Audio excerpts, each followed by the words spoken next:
The ground beneath you gradually changes from soft earth into hard stone, and the path begins to wind and branch into several pale stone corridors. Some paths lead to dead ends, and others lead you further into the thickening fog.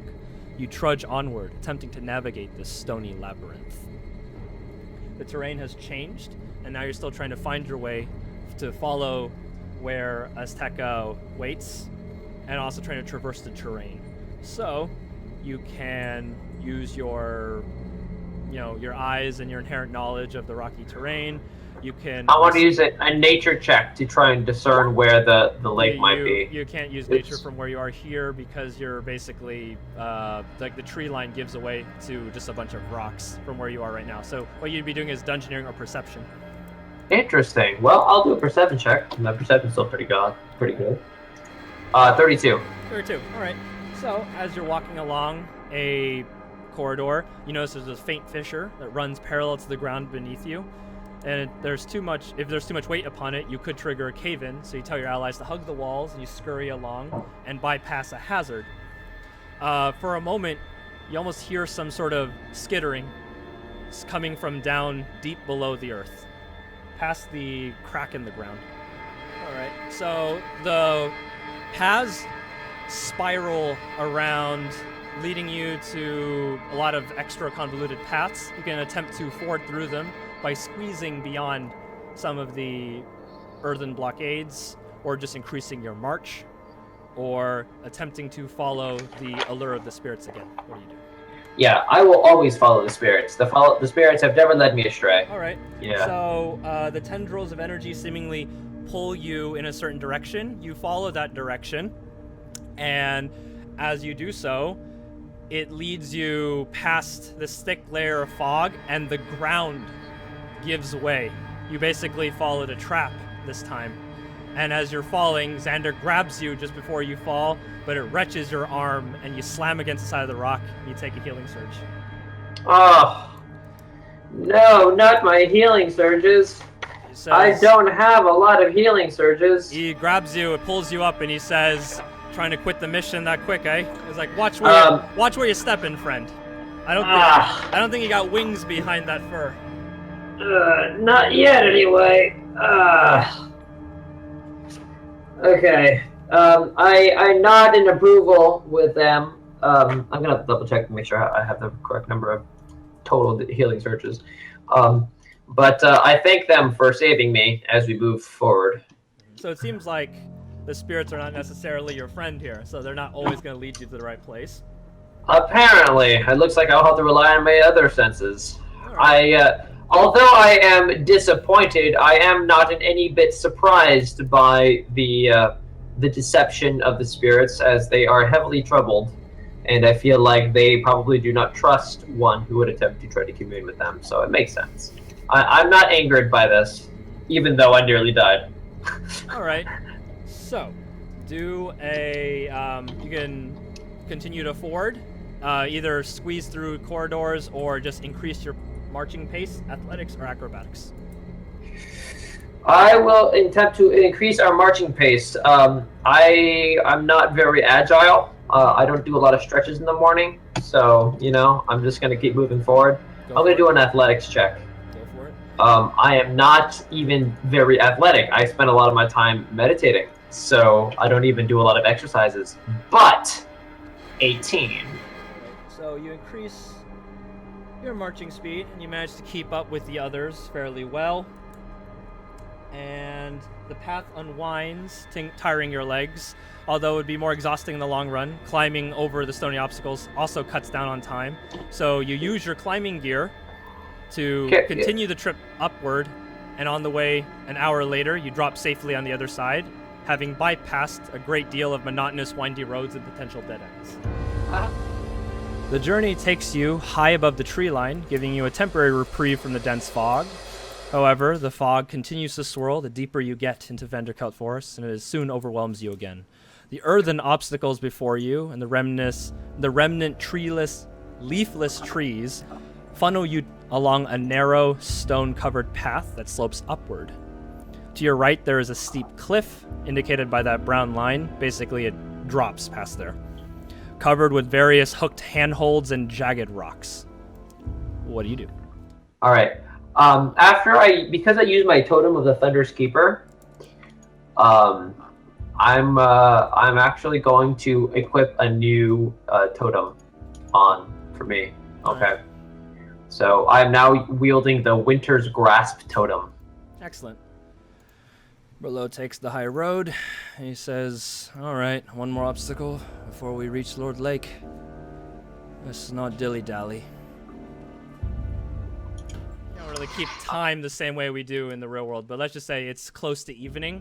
You don't have, you can't find the sun just because of the dense fog, but it seems like it's getting dimmer with each passing hour.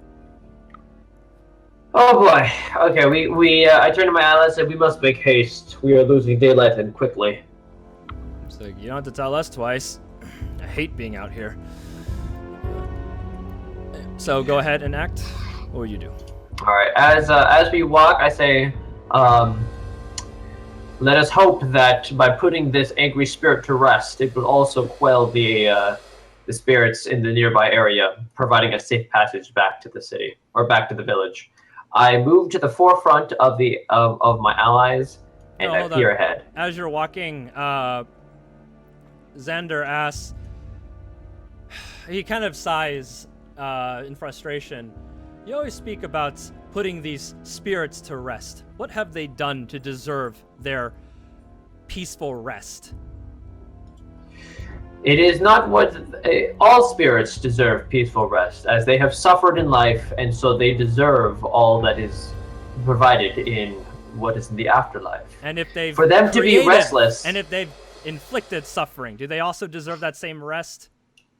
They inflict suffering because they wish to impart onto us the suffering they have endured during their lifetime. To put them to rest would ease the suffering that they would impart onto us.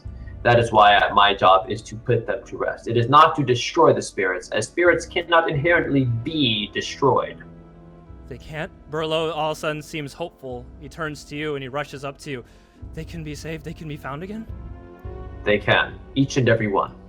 Xander rushes to him and kind of pulls him apart and kind of like whispers to him. You don't hear what he says. Is like, can I do a perception check? Calm yourself. Go ahead, do a perception. Aha! My perception is higher now that I have awakened my full realized abilities of opening up the D&D inside here. 27. 27. It's like, Berlo, you said you'd be calm. I know I am, but what if she's not here anymore? Just finish our mission. Stop talking to him. Stop asking him questions. He reprimands him, and Berlo just slinks away. Yes, sir. So, Xander seems rather perturbed. He's willing to complete the mission, but he's also a little disgruntled. Go ahead, and what were you doing? Perception? Yeah, I was gonna look ahead. I was gonna kind of like move ahead of them. Go ahead, you go ahead, do a perception. All right. Boom. 28. 28. All right. You don't see much. It looks like the path is clear ahead, and there's a couple of rocks that will be in your way, but you can just easily climb over them in that direction. Yeah. Go ahead. Stop. This is a surprise run. Bollocks! You hear that skittering again, this time louder and in greater frequency. I didn't hear that with that perception check. Sad. Okay, I was hoping I would have been able to hear some skittering ahead of time. No, you don't see everything. You're not Yuriko. My wisdom is still my highest stat. It's the same stat as hers. Dice matter too. You forget. Yeah, it's true. It's true. Oh, fuck me. That doesn't look good. Spiders swarm out. They rush past the rock and enter your periphery from all directions. Oh! Holy shit, that's a lot of spiders. I was not expecting... I thought... Okay, because I can't see it very well, I thought that bush, the little green bush right there, was the spider swarm. No, it's not. It is not the spider swarm, guys. For all you folks watching at home, that's not the spider swarm, guys. Can I cast the Totem of Master Redown on myself? Because that's where I want to be right now. I want to be literally anywhere except for here. Alright, so 3 swarms of spiders rush over to you, spewing webs in all directions. So where you're standing in their secondary aura, you are slowed. Yeah, Alright. They're all gonna hit me. They're all against reflex. So they're all gonna hit me. So beside you, you're being pushed towards the sides of the cliff. Behind you, there are some footholds, but they're hard to, from where you are. Imagine if this were everything that slopes beyond here. Imagine this being... The brown line? What? The brown line? Yeah, the brown line. Everything beyond that is the cliff edge, and everything past on the red arrow and beyond is like, treat it like a shift in perspective, like it's a drop, if that makes sense. I'm trying to add some verticality. No, I see that. I see that. All right. So all 3 of them attack, and all 3 of them hit. All right. So you take 68 points of damage. That is painful, guys. You are also poisoned. Roll a saving throw. You're basically being poisoned by 3 different creatures. I think I have to do a saving throw now? Yes, it's because they're stacking effects of the poison, so you're trying to resist them so they don't all come at you at once. Go ahead. So is it a saving throw or an endurance check? Saving throw. You know what? I'll let you do an endurance check. Throw you a bone. Go ahead. Yeah. 25. Alright, so you're still poisoned, but you don't get the secondary effect. So you are taking 8 ongoing poison damage. Save ends. Save ends, you got it. Alright. And roll for initiative. Wow, that was not fun. Okay. Don't take point. Someone got cocky. I wasn't getting cocky. I was just like, hey guys, let's forge ahead. And then attacked by an army of fucking spiders.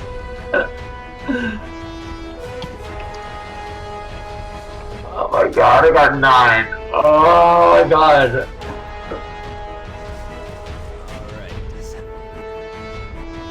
Alright, the beginning of the turn, the spiders continue to attack. Okay, so you can choose to do an attack of opportunity. These things are rushing to attack the others. Wait, actually, no, they're not. They're going to keep attacking you. Sorry, I'm trying to be nice, and I just thought that doesn't make sense. They're... 24 versus reflex is going to hit me. Frack. 23. Yeah. No, it's still going to hit me. Reflex? My reflex is my lowest. That's my dump stat. Dexterity is my dump stat. Alright. Next to charisma. But I have defenses and willpower, but not reflex. Reflex is my worst defense. So they're probably going to kill me here. Shit.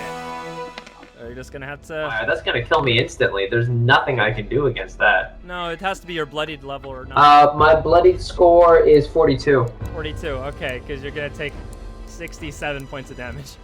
How are you doing?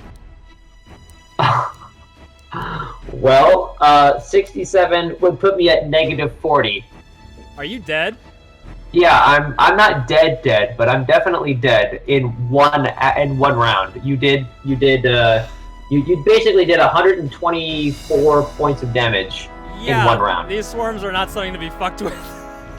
Yeah, I do. I still have the enchanted marionette. Yeah, I have it right here. It saves me from death once. Instead, you only get hit by the 20 and the 24. So how much are you at now? I'm at negative 24.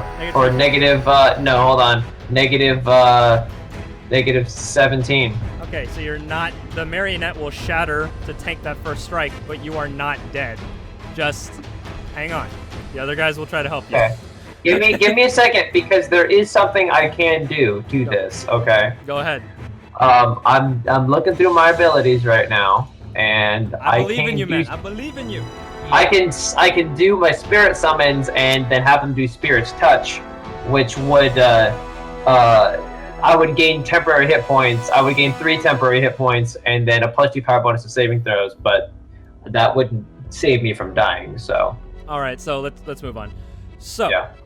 the other guys, they see that you're gone down, so they're gonna try to help you. Xander, he just kind of hasn't really hidden the fact that he doesn't like you very much, but he is sworn to help the city, and he knows that you're the best hope for the city, so he will rush to your side. You will provoke 1 attack of opportunity to do so, and he's straggling the edge of the cliff right now.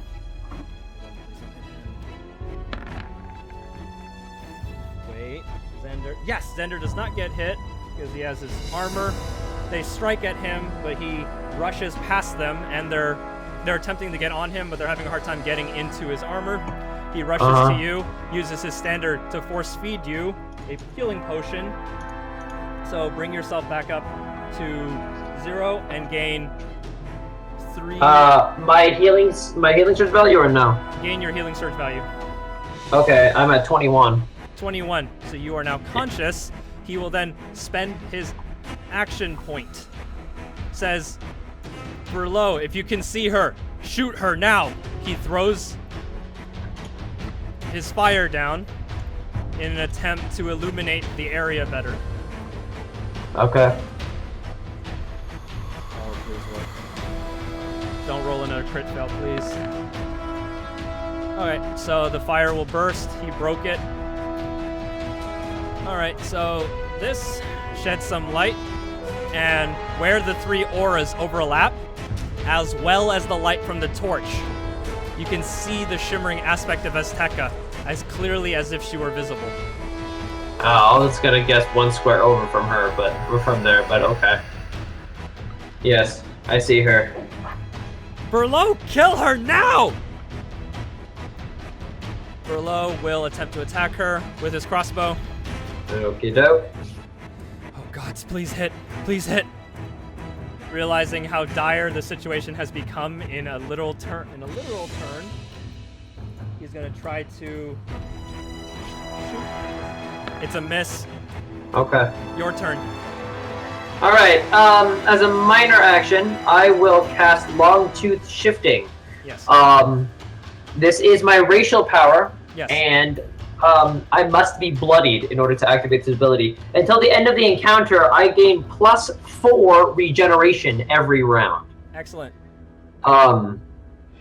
While I am bloodied. You're still taking Okay. your 8. You're still taking your 8 damage though, so remember that because you're still poisoned. Yeah. You haven't saved out. Yeah, so I take the 8 damage. So I only actually take 4 because of my regeneration, Yes. but I will save out of this at the end of my turn. Go ahead. Do Okay. your thing. What do you do with your shifting? Go for it. So, in my shifting form, I am now, my wounds are literally evaporating off of my body as this happens.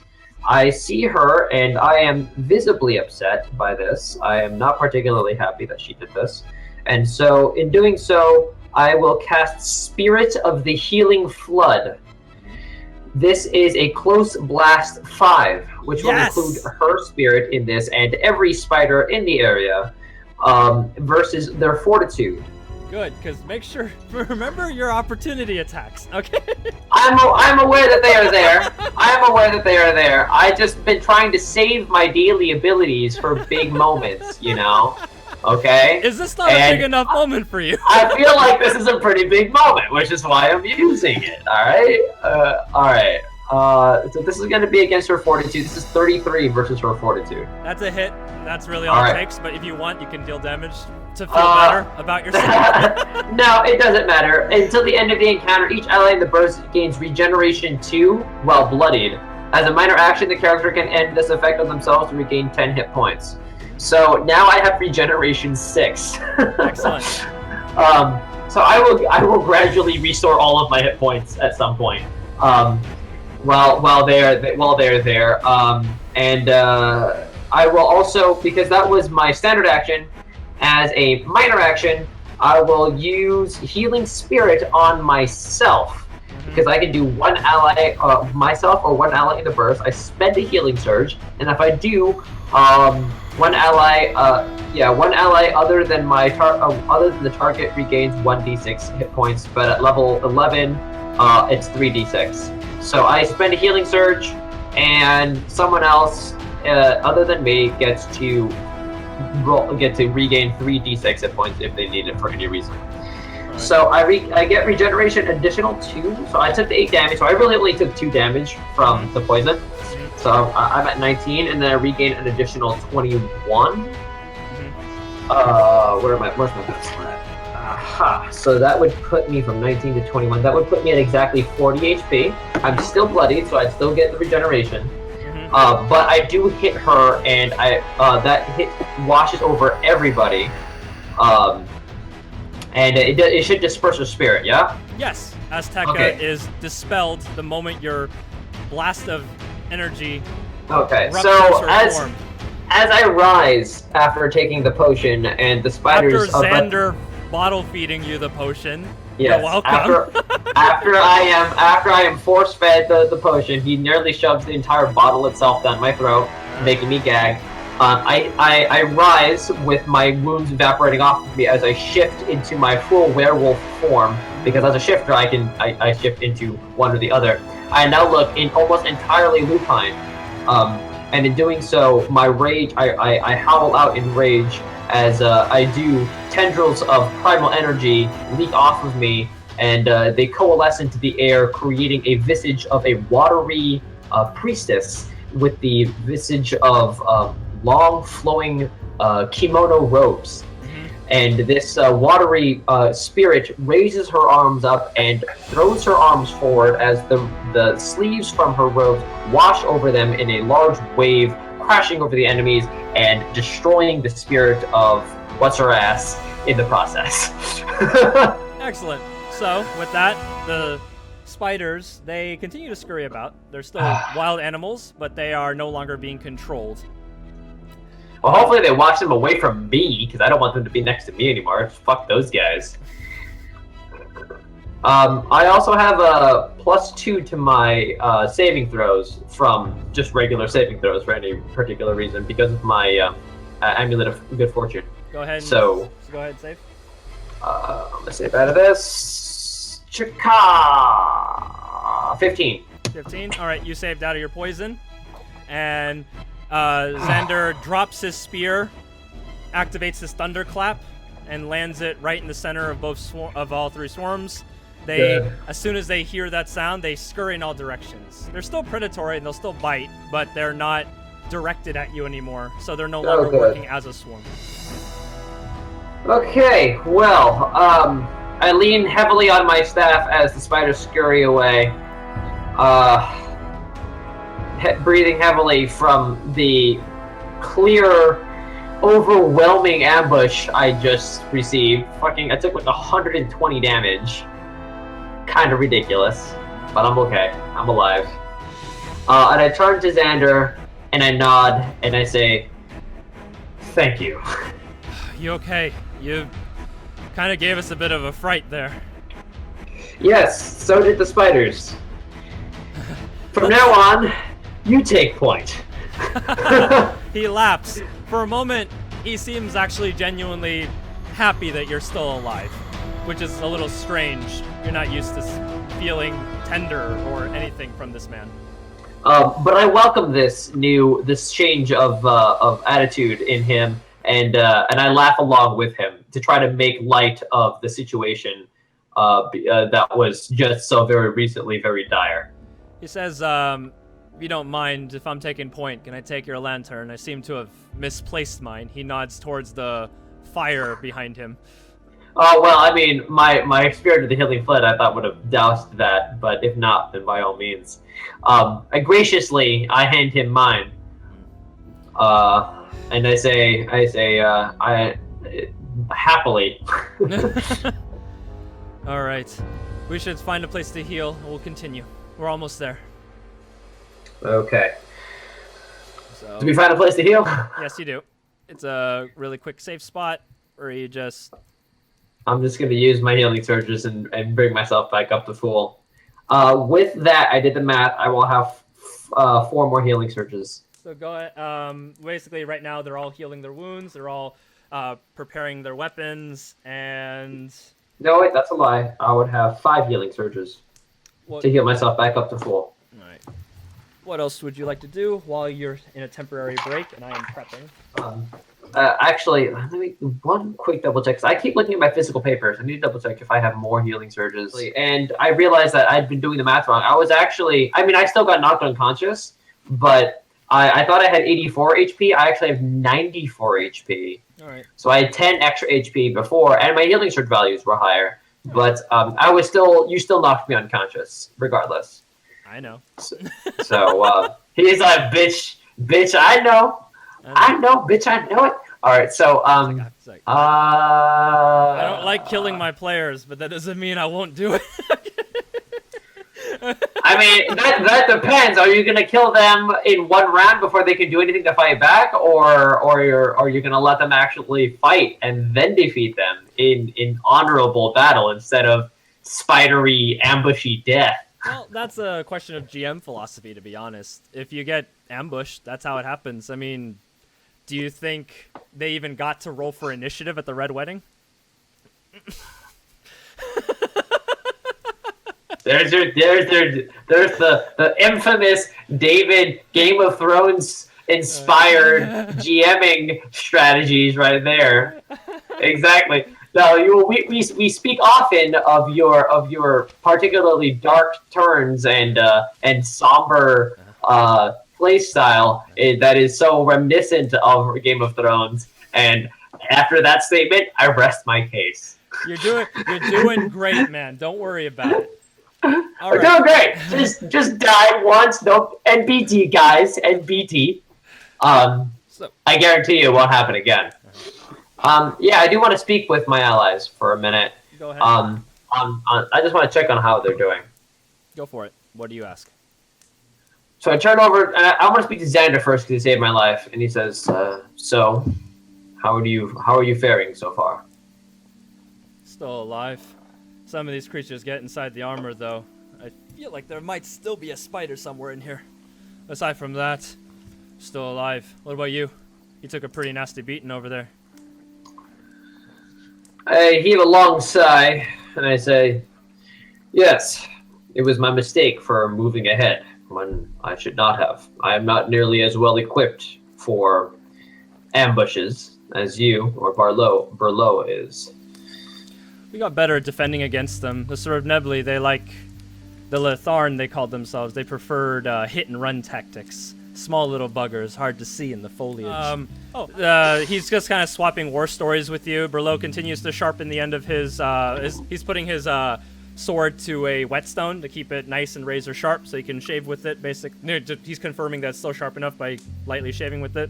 Xander seems to have brought the bottle with him. He still hasn't finished it yet, and he holds one out to you. It might help numb the pain.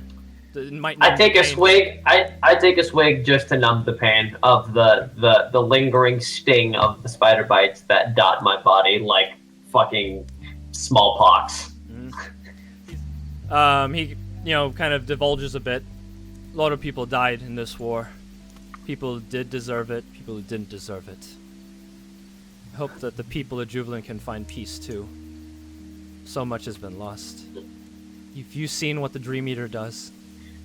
Not in its entirety, but I can assume that whatever after effects of the Dream Eater's plague wreaks upon the body is beyond comprehension.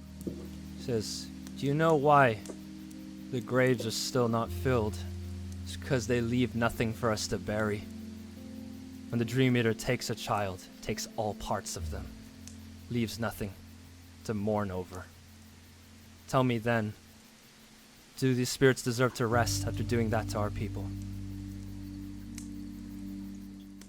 He looks over and he says, I take a stick and I kind of like stick it into the fire as I stare deeply into them. And I say, the spirits work differently. Their concept of a body or physical or what is mortal is different. It is not unusual for the spirits to pool entire beings into the realm of the spirits themselves, leaving no trace of their physical existence behind. That is not unusual for them. Though their methods may vary, the result is often and gruesomely the same. Berlo continues to sharpen, and he's doing it faster now, as if he's trying to drown out you talking to him. It's like, you should rest up. Whatever comes next, you're going to need your full strength. I will be at my full strength. I will not be taken by surprise again. I understand the dangers of Azteca. She has attacked us 3 times in a single day. Tomorrow, I intend to show her what true spiritual power represents. I look up at both Berlo and Sir Xander, and I say, and I expect you to bring your best. We will need it. Are you resting here? Like full rest. This was a short rest. Short rest. Well, what time of day is it? Oh, it is almost night.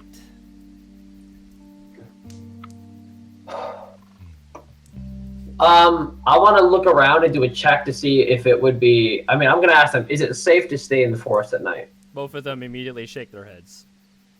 Okay, we need to move forward. We're going to put Azteca to rest before we return. Before we rest for the evening. If we put this angry spirit to rest, it may be enough to affect the surrounding spirits to allow us some brief respite from their anger. Understood. But when we find her remains, we deal with it our way, though. We will exact Jubilin's justice this time. I don't disagree with them this time. I nod and say, so long as the justice of Jubilin and the righteous paths of the spirits align, then we are of the same mind. Whatever removes her infestation from our forest, the better.